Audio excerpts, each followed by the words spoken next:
जिस तरीके से कलेक्टर साहब ने ये ऐलान कर दिया है कि लॉकडाउन औरंगाबाद का कैंसिल हो चुका है, लेकिन उसके साथ साथ उन्होंने ये भी कहा है कि कभी भी ऐलान हो सकता है। और आप सरकार में हैं तो आपको क्या लगता है कि आने वाले वक्तों में फिर औरंगाबाद एक लॉकडाउन देखेगा, या फिर जैसे जिस तरीके से मोर्चे का एक ऐलान कर दिया गया था, क्या फिर औरंगाबाद में वैसी चीज़ फिर से देखने मिलेगी? नहीं, जहाँ तक तुम्हारे मोर्चे का सवाल है, मोर्चे का निज़ाम बंद से ताल्लुक का मोर्चा थोड़ी था। वो तो ढोल ताशे से बना के मोर्चा उन्होंने निकालना चाहिए। जिस मांगों को लेके मोर्चा निकालने का लॉकडाउन का क्या सवाल है? उनकी डिमांड तो इनकी भर्ती होना, उनकी भर्ती होना, इनको निकालना, उनको डालना जो था वो उनका सवाल है। उन्होंने अपना मोर्चा देखना, अपना क्या करना। हमने जिस दिन से इसकी मुखालिफत की है लॉकडाउन की, लॉकडाउन कोरोना का पर्याय नहीं है, उसका सोल्यूशन नहीं है। यही बात राजेश टोपे साहब लगातार कह रहे हैं, नवाब मलिक साहब कर रहे हैं। राष्ट्रवादी कांग्रेस पार्टी की क्लियर भूमिका थी कि लॉकडाउन कोरोना का सोल्यूशन नहीं है। इसके लिए हमने लगातार 2 दिन से नुमाइंदगी करने का काम चल रहा है कि भाई हो सकता है इसको कैंसिल करो। लोगों के अंदर बेचैनी है, गरीब लोग परेशान हैं, रिक्शा वाले परेशान हैं, जो लोग ड्राइवर है, जो टैक्सियों पे काम करते वो परेशान हैं, जो हाथ गाड़ियों पे काम करते वो परेशान हैं, पान टाइप पे रहने वाले वो परेशान हैं। ये सारे हालात को देखने के बावजूद लगातार हम इस बात की कोशिश कर रहे थे कि भाई लॉकडाउन ये पर्याय नहीं है। और बहुत सारे लोगों को इस बात की खुशी हो रही, अरे भाई तुम कोई सरकार में है कि तुम्हारे बोलने से ये सरकार हमारी है और हमारी बात बोलने से ये लॉकडाउन को कैंसिल किया गया। बहुत सारे लोग झूठी खुशी मनाने, अरे मनाए भाई, खुशी कोई बात नहीं है। तुम हमारी सरकार का शुक्रिया अदा करो जो सरकार ने जो है तो लॉकडाउन को कैंसिल किया। तुम्हारी हैसियत जो है तो सरकार को दबाने की नहीं है। तुम अपने एक इलाके के आदमी हो, एक इलाके में तुम बोल सकते हैं।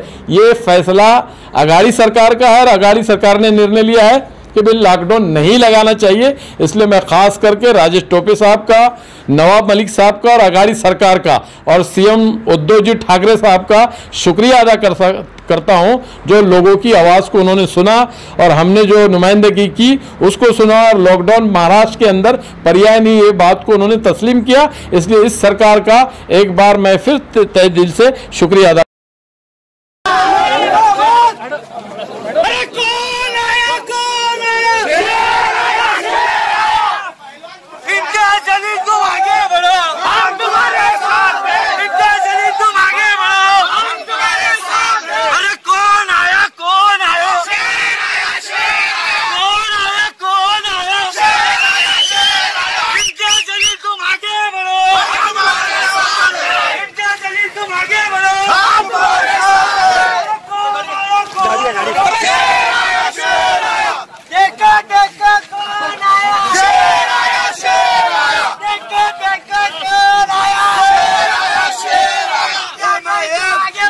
देखिए, मैं औरंगाबाद के पूरी जनता का तहे दिल से शुक्रिया अदा करता हूं कि उन्होंने हमारी एक आवाज़ के ऊपर इतनी ज़्यादा तादाद के अंदर उन्होंने हमें जो तायीद की और ये फैसला किया कि हम आएंगे आपके इस आंदोलन के लिए, क्योंकि उन्हें ये मालूम है कि ये आंदोलन जो है उन्हीं के हक़ के लिए था, गरीबों के लिए था। और हमने ये जो मांगे रखी थी ये ऐसी जायज़ मांगे थी कि जिसको सरकार को भी समझ में आ रहा था कि बिल्कुल सही ये काम होना चाहिए। मैं अपने तौर से औरंगाबाद के जितने भी हमारे अधिकारी हैं, चाहे वो ज़िला कलेक्टर हो सुनील चौहान साहब हो, पुलिस कमिश्नर साहब हो, या म्यूनसिपल कमिश्नर साहब है, या डिविजनल कमिश्नर साहब है, ये सभी लोगों का मैं तहे दिल से शुक्रिया अदा करता हूँ कि उन्होंने ये फैसला लिया है कि अब लॉकडाउन यहाँ पर नहीं रहेगा करके।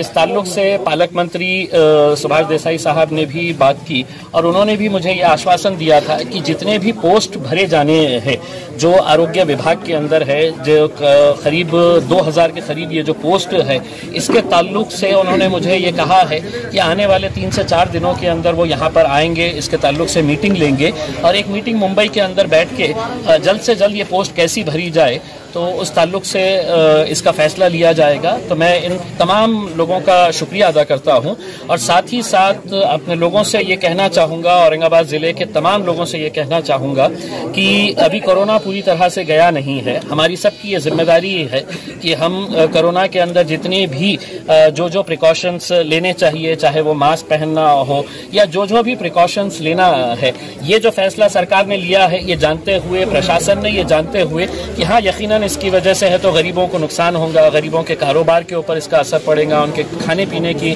तकलीफ़ों का मसला आ जाएगा। तो उन्होंने इसको कैंसिल किया है। मैं इसका पूरे तहे दिल से शुक्रिया अदा करता हूँ, अपनी तमाम पूरी टीम का शुक्रिया अदा करता हूँ जिन्होंने दिन और रात मेहनत करके लोगों को ये समझाया था कि ये जो लड़ाई है ये किसी के खिलाफ नहीं थी, ये एक हमारा सिस्टम का फेलियर है।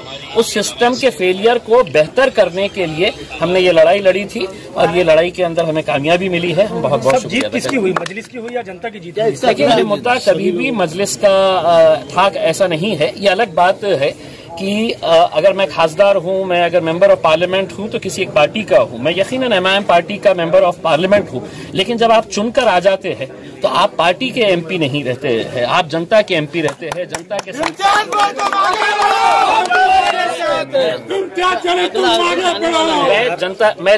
मैं जनता के लिए ये आवाज उठाया था और मुझे खुशी है कि इससे गरीब लोग बहुत ज्यादा खुश होंगे क्योंकि उनकी तकलीफें हमें देखी नहीं जा रही थी। अगला आदेश अगर कभी भी उन्होंने कहा कि कभी भी अगला आदेश आ सकता है, फिर देखिए अब उन्हें एक बात ये समझ में आ गई है कि अब लोग जो है वो आपसे सवाल कर रहे हैं, हम आपका पूरा साथ देंगे। हम ऐसा नहीं है कि हम एक अड़ियल रवैया अपनाएंगे और हम ये कहेंगे कि हम जो कह रहे हैं वो सही है, लेकिन अगर चर्चा करके, अगर बातचीत करके, अगर हर एक का, देखिए कोरोना को भगाना है तो सिर्फ प्रशासन में बैठे हुए लोगों की जिम्मेदारी नहीं है, ये तो जनता की है, लोक प्रतिनिधि की है, सबकी है। हम सब मिलकर इसके ताल्लुक से जो भी अच्छा। आप देख रहे हैं ग्लोबल न्यूज जालना। हम दिखाएंगे आपको देश दुनिया की, राजनीति की, खेल की, क्राइम और मनोरंजन की सभी छोटी बड़ी खबरें। ग्लोबल न्यूज जालना, सच्चाई की तलाश हम दिखाएंगे।